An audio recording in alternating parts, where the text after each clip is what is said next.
Hey everybody, today we are going to be taking a close look at the Constitution, especially on how it was written and what compromises went into making this important document. By the end of the video, you should know all of the things listed here. The list will be at the end of the video as well. When you get to that list again, look through it and make sure you actually do know all of these things. If you don't, go back to the relevant slide and watch it again. So let's pick up where we left off a little while ago, and that is with the failure of the Articles of Confederation, which leads to a call for a new constitution. So, as we've already talked about, the Articles of Confederation failed for a number of reasons. The central government was too weak under the Articles of Confederation, and it didn't have the power to tax, nor the power to regulate the economy, both of which are essential for a government to work effectively. Also, individual states were unable to pay off the debts from the war, and they had no central government to look to help. And this led to a number of economic problems, the most important one of which was inflation, because states would print a whole bunch of money to help pay off their debts. And finally, the last shock that woke a bunch of people up and told them they needed to change things was Shays' Rebellion, when a bunch of rural farmers in Massachusetts rose up against Eastern merchants and bankers because they could not afford to pay their taxes. So all of these problems lead Congress to call for a convention to revise the Articles of Confederation. This happens in 1787, when basically all the states except for Rhode Island decide to meet in Philadelphia and to fix the broken Articles of Confederation. But so who was it exactly that was summoned to Philadelphia in 1787? Well, these 55 guys who met had a lot in common. They were all white, they were all male, and they were all wealthy. And not only this, but they were all selected by state legislatures. And the people who selected these guys were elected themselves only by wealthy landed people in the individual states. And so what this meant is that women, poor people, and minorities had more or less zero say in determining who was going to go to write a new constitution for the United States. And so it's important to think about how this might have affected the decisions the people made during the Constitutional Convention. How might this influence their decision making? Another thing to think about is that 19 of the 55 owned slaves. So how do you think this would affect the decisions they make during the Constitutional Convention? But we shouldn't just put these guys down because of who they were, because many of them were brilliant leaders and great political thinkers who cared more about creating a strong country than they did about their own personal interests. And we know some of these guys already, some of these older guys, namely George Washington, who served as the chairman of the Constitutional Convention. You can see him standing up there looking really proud in that painting near the flags. And also Ben Franklin, who was 81 years old at the time. And Ben Franklin, who was kind of seen as the old wise man of the convention, helped to guide the younger statesmen and to help build agreement between conflicting groups. But the new guys came in with a lot of important ideas that really shaped the way the Constitution turned out. One of the most important was Alexander Hamilton of New York, who was a financial genius and who demanded a strong central government. For him, the Articles of Confederation's main problem was that the government was too weak, and so he was determined to make the new government much stronger. Another really important guy was James Madison of Virginia, who was a really deep political thinker and who basically laid the foundations for how the government would work according to the new Constitution. So the first major decision that these guys make in Philadelphia is that rather than trying to fix the Articles of Confederation, what they're going to do is they're just going to throw out the Articles and they're going to write a brand new constitution They decided that the Articles of Confederation are so broken that it's a waste of time trying to fix them. But this leaves them with a whole bunch of decisions that they need to make. These decisions are: how powerful should the government be? Who gets to vote? How can the government influence the economy? Should big states have more power than small states? And what should we do about the whole slavery issue and the international slave trade? These are all huge and divisive questions that the guys at the Constitutional Convention need to decide on. And some of these they're able to reach a fairly solid agreement, but others there is irresolvable conflict that leads necessarily to compromise. So what do they agree about? Well, these guys can all agree on a couple things. First of all, they agree that the central government should be strong. They agree that there should be 3 branches of government, not just one like in the Articles of Confederation. But so there will be a legislature that writes the laws, an executive branch that carries out the laws, and a judiciary branch that evaluates the laws and interprets them. And they believe that all of these branches should be given significant powers, and that these powers should also allow each branch to check the other branch.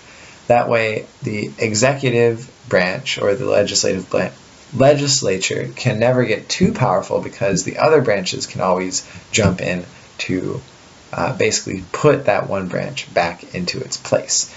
Everybody, more or less, at the Constitutional Convention accepts this as a good idea. They also believe they can agree that there should be highly restricted voting rights. And so remember, the guys at the Constitutional Convention are kind of like at the top of the top. They're the 1%, right? And they just saw Shays' Rebellion, in which poorer people were able to get riled up and start attacking government buildings and undermining the principle of private property. And for this reason, they're highly skeptical of what they call the mob, that is, the common people. And so the delegates at the Constitutional Convention basically seek to restrict how much control the average person in America can have over the government. They make it so that propertied white males can vote for just one part of one branch of the government, that is, one part of the legislature. But all the other branches of government, including the office of president, will be indirectly elected or merely appointed. And so they come up with this idea of the Electoral College, which we'll look at more later. But the idea is that they don't want to let the average person make important decisions, because they don't think the average person is smart enough to make these important decisions. And finally, they agree that a strong country needs a strong economy. And to get a strong economy, what they seek to do is 1, protect private property, 2, stop printing money and thereby end inflation, and 3, they want to give the central government the right to tax and to regulate, which is essential to keep the economy going in a sort of regular way. But there, the agreement comes to an end for many people at the Constitutional Convention. And one of the first big things that people begin to disagree about is the rights of small states versus the rights of big states. And so this is important because, so you've got Virginia, which has like 10 times as many people as tiny Rhode Island. And the question is, should Virginia have 10 times as much power just because it has 10 times as many people? So the first way of resolving this issue was proposed by people from Virginia, and it's known as the Virginia Plan. And so because Virginia was the most populous state, they demanded that larger states should have more control over the federal government because they have more voters, they pay more taxes, and stuff like that. And according to this plan, the legislature of the federal government would be made up of 2 houses, and each house would have representatives from each state. But each state would get a certain number of representatives based on how many people lived in that state. So this would mean that big states would have more say when it came to writing laws than the small states because they would have more representatives. Of course, Virginia, as the largest state, thought this made perfect sense.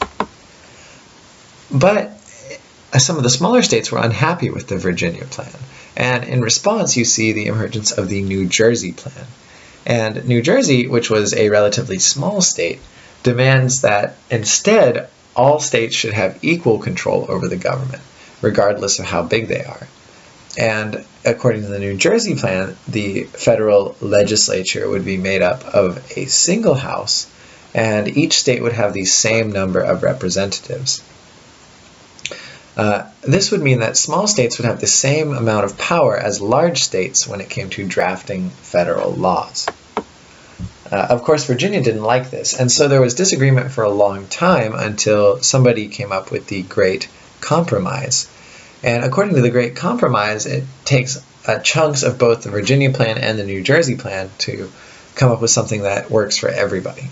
In the Great Compromise, there will be two houses in the legislature. And one, known as the House of Representatives, the big states would get more votes. But in the other, the Senate, big states and small states each get 2 votes, no matter how big or small they are. And so this gives some extra power to the large states, but also gives a lot of protection to the rights of the smaller states. Another big issue that people got hung up on was the conflict between the free states and the slave states. A lot of people there thought that it might be a good idea to end slavery, but basically everybody knew that no attack on slavery was possible. This is because the main goal of the Constitutional Convention was to bring America together as a single nation. But people knew that if they insisted on getting rid of slavery, the southern states would never agree to join the United States and would never sign the Constitution. So for this reason, there was really limited debate about the idea of ending slavery. But there was another issue related to slavery that is famously known as the 3/5 Compromise. And so now that the Great Compromise has passed and population counts for control of the federal government, Southern states hoped that they would be able to count their slaves as part of the population of the state. So Virginians would count not only all the white people that lived in the state, but also all the enslaved African Americans. And this combined total would be the population that would determine their representation in the House of Representatives. Northern states objected to this. They said that this didn't make any sense because enslaved African Americans were not citizens, they could not vote, and they could not pay taxes. And so therefore it made no sense to count them as a member of the state. And they argued back and forth on this for a long time until finally they agreed to count enslaved African Americans for the total population of a state, but only as 3/5 of a person. And this reduced the power that southern states would have in the federal legislature. And finally, there was argument over the international slave trade. And so most states, even a lot of southern states, wanted to end the international slave trade. But there were 2 states in particular that needed the slave trade for their economy, and this was Georgia and South Carolina. This is because they needed constant streams of new slaves to work in their rice and sugar fields. The compromise here that they finally reached was the Constitution agrees to protect the slave trade for 20 years, that is until 1807, and then to outlaw it. This gives the people who are invested in the international slave trade 20 years to wrap up their business and get ready for its becoming illegal. So after nearly 4 months of debate, these guys come up with a finished document. And the document is signed by 39 out of the original 55 delegates. Some people left because they were unhappy with what was going on. Other people left just because they had other business they had to take care of. But only 39 out of the 55 actually sign it. But the new document that they end up with, it says a couple of important things. It says many important things, honestly. But so the major things is that it creates a strong federal government with the power to tax and the power to regulate trade. It creates 3 balanced branches of government that can check each other because each of them have significant and kind of counteracting powers. The new document also gives extra powers to large states, but also seeks to protect the rights of the smaller states. The finished product also allows for only a small percentage of the American population to vote, and makes many of the new offices, especially for judges, not even elective positions, but rather positions that you are appointed to. But also importantly, the Constitution fails to address the major problem of slavery, because if they talked about slavery in the Constitution, it could have led the southern states to secede from the United States and form their own independent country, which is the last thing that they wanted.